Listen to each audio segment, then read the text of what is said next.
د خپلواک خدای د سترې نامې نه شروع کوم چې د عقل د فهم او د ادراک خالق دی او د هغه ذات ډېره زیاته مننه کوم چې به حیثیت یو بشر مالا دلته د څه ویلو توان راکړی دی او تاسو له یې د اورېدو د ټول نه وړاندې د ټول تاجر کمیونټي چې د هغوی تعلق د باجوړ سره دی دلته په دې زورور ښار کې پاتې کیږي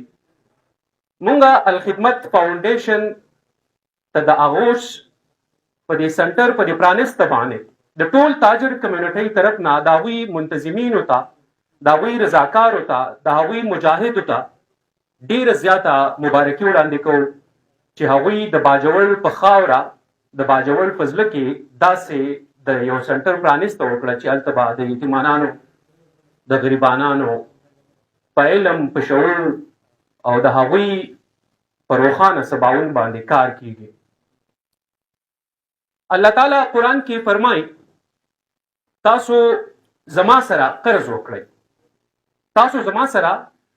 ښایسته او ښکلی قرض وکړئ، زه به په څو چونده د دغې قرضې بدله تاسو ته درکمه. دلته خبره دا ده چې الله تعالی ته د قرض اخستو ضرورت نشته. الله تعالی وایي تاسو زما د انسانانو کې چې کوم یتیمانان دي، غریبانان دي، بېکسه دي، ضرورتمند دي، خواران دي، د هغوی سره مرسته وکړئ، د هغوی سره مدد وکړئ، زه به تاسو له په څو چنده باندې د دغې بدلې درکړم. بیا رحمان بابا د دې خبرې وضاحت دلته کړی دی چې خزانه په سخاوت سره زیاتیږي، د کوهي اوبه چې وکاږي بېسیار شي. مړېده د وږو ګېډو مشکل نه دي، مړېده د وږو سترګو مشکل کار شي. دلته د دې سنټر کومه پرانیسته چې کېږي د باجوړ په خاوره باندې او لوی سم ته اکثر مونږ د باجوړ زړه هم وایو، دا هغه ځای دی چې ټولې علاقې دې ته ډېر زیات په اسانۍ باندې اپروچ هم کېږي، د هرې علاقې ته د دې رسایي هم کېږي. نو دلته د دې سنټر تړون چې دی هغه د کتاب سره دی، د تربیت سره دی، د علم سره دی، د قلم سره دی. نو موږ به دلته دا خبره د علم په بنیاد باندې هم کوو چې کتاب، قلم، شعور، نصاب دا د انساني تهذیب تربیت کوي. په دنیا کې دا هغه څیزونه دي چې دا انسان او د ځناورو ترمنځ بیلتون راولي. د انسان د انسانیت تکمیل هم د قلم، د کتاب، د شعور او د نصاب سره کیږي. اغوش سنټر زمونږ د راروان مستقبل یعنی زمونږ د راروان سباون د تربیت لپاره را جوړ دی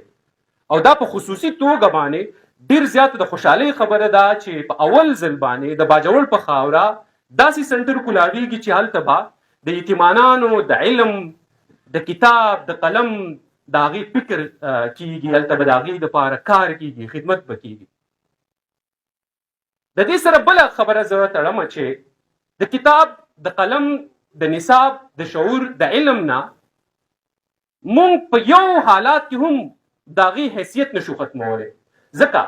چې په دنیا کې چې څومره انقلابونه راغلي دي یا څومره بدلونونه راغلي دي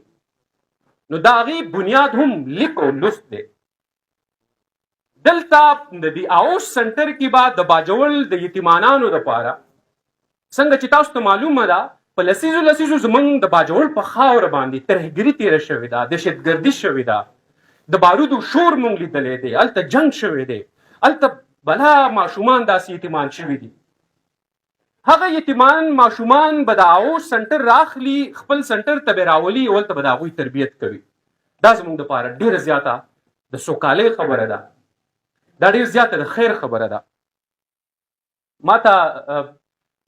سټیج سیکرټري بختي روان صاحب چې تاسو به په 3 منټه کې خبرې وکړئ، خو دلته زه د دې رضاکار مخکې وحید ګل صاحب چې هغوی پی ایچ ډي ډاکټر دی د رضاکار خبرې وکړه چې زه یو رضاکار یم، خو زه دغه کسانو ته چې د الخدمت د پلیټ فارم نه هغوی خدمت کوي دا رضاکار نه دي، دا مجاهدین دي. یو کس دی هغه سره ټوپک دی، هغه یو انسان وجني، بل کس دی هغه دغه زخمی کس راوچتوي، اسپتال ته وړي، هغه سره ټایم خرابوي. زه دغه ته مجاهد ویما، دا کم کس چې د یو انسان ژوند بچاو کړو، هغه هسپتال ته ورسو، نو دا مجاهدین هم دي په الخدمت فاونډیشن کې د باجوړ په خاور باندې، او دیو غازین هم دي. د دغه خبرې په بنیاد باندې نو په خدمت باندې الله ملاویږي، جنت په ملاویږي. ما به حیثیت ترجمان باجوړ تاجر کمیونټي څومره چې دلته شتمن خلک دي، دا زمون کور دی باجوړ، دا زمون د روان مستقبل د ماشومانو د پاره د تربیت د پاره د سنټر پرانسته ده. څومره چې شتمن خلک دي، که هغه نور سایډونو کې فلاحي نیت سره هغوی انویسټمنټ کوي، زما د هغوی نه ټولو تاجرانو غوښتنه ده چې تاسو د خپل کم زکات وي، صدقات وي، یا نور ستاسو د ضرورت نه ډېرې زیاتې روپۍ وي، نو هغه په دې اوش سنټر کې د ماشومانو دپاره تاسو د هغوی لپاره اعلانات هم وکړئ، په خلاص مټ سره د هغوی لپاره اعلانات وکړئ چې زمونږ را روان مستقبل هغه روښانه پاتې شي، زمونږ را روان سباون چې دی هغه په علم، په کتاب، په قلم باندې هم پوهه پاتې شي. زه اخر کې خپلو خبرو ته تیږه ږدم چې